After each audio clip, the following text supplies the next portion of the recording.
बेंगलुरु हिंसा मामले में आरोपियों से वसूली करेगी कर्नाटक सरकार। नुकसान की गई संपत्तियों की कीमत आरोपियों से वसूली जाएगी। नुकसान के आकलन के लिए क्लेम कमिश्नर की नियुक्ति की गई है। क्लेम कमिश्नर की नियुक्ति के लिए हाईकोर्ट जाएगी सरकार, ये जानकारी येदियुरप्पा ने दी है। हिंसा के आरोपियों के खिलाफ यूपीपीए एक्ट में कार्रवाई की जाएगी। तो जो भी हिंसा में शामिल रहे हैं उन्हीं से ही अब कीमत वसूली जाएगी जो नुकसान संपत्तियों को हुआ है। ये कर्नाटक सरकार की ओर से जानकारी दी जा रही है। ये हिंसा का मामला और उसमें जो संपत्तियों को नुकसान पहुंचाया गया उसकी वसूली आरोपियों से की जाएगी। तो वसूली जो होगी कीमत, उसके जो नुकसान का आकलन है वो करने के लिए क्लेम कमिश्नर की नियुक्ति की जाएगी। ये बीएस येदियुरप्पा की ओर से जानकारी दी गई है। येदियुरप्पा की ओर से यह भी कहा गया है कि क्लेम कमिश्नर की जो नियुक्ति है उसके लिए हाईकोर्ट जाएगी सरकार। हिंसा के आरोपियों के खिलाफ यूपीपीए एक्ट के तहत कार्रवाई होगी।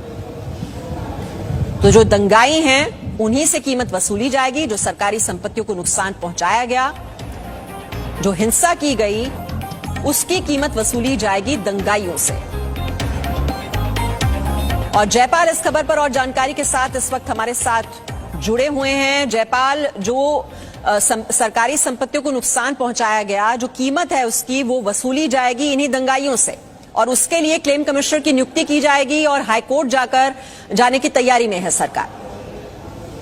जी बिल्कुल, देखिए आज बहुत ही अहम बैठक थी। मुख्यमंत्री येदियुरप्पा जो थे वो पहले कोविड पीड़ित थे, लेकिन आज इस दंगे के बाद पहली बार इतनी अहम बैठक हुई जिसके अंदर में DGP, police commissioner, home minister खुद और चीफ सेक्रेटरी, ये सभी तमाम लोग बैठे। लगभग 1.5 घंटे की इस मीटिंग थी और इस मीटिंग के बाद जो बहुत अहम निर्णय लिए गए, जिसके अंदर में सबसे महत्वपूर्ण है कि जो सरकार जो भी इसके अंदर में नुकसान हुआ है उसकी भरपाई के लिए सुप्रीम कोर्ट का जो आदेश है उसी के तहत जो है वो पहले हाईकोर्ट का रुख अपनाएगी और वहां पर से क्लेम कमिश्नर की नियुक्ति कराएगी।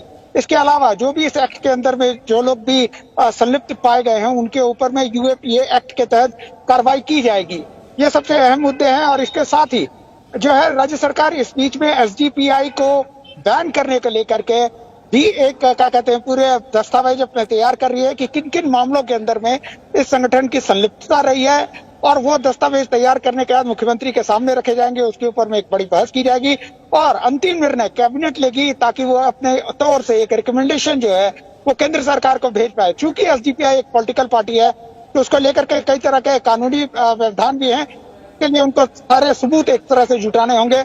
उसके ऊपर में भी अब विचार कर रही है राज्य सरकार। तो इस तरह से देखा जाए तो ये मामला जैसे जैसे आगे बढ़ता जा रहा है वैसे वैसे कई नई चीजें उभर करके आ रही हैं। अभी थोड़ी देर पहले पुलिस की ओर से एक नोट आया जिसके अंदर बताया गया कि समीउद्दीन नाम का एक व्यक्ति जिसको कि पुलिस ने गिरफ्तार किया इस दंगे के मामले में, उसकी संलिप्तता 2016 में रुद्रेश का जो मर्डर हुआ था जिसमें कि एनआईए ने इस बात को प्रूव किया था कि उसके अंदर में पीएफआई के लोगों के सहयोग से उस मर्डर को किया गया था।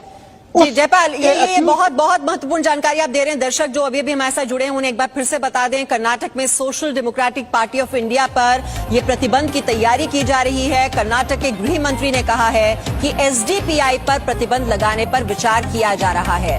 एसडीपीआई और किन मामलों में शामिल है इसकी जांच भी जारी है।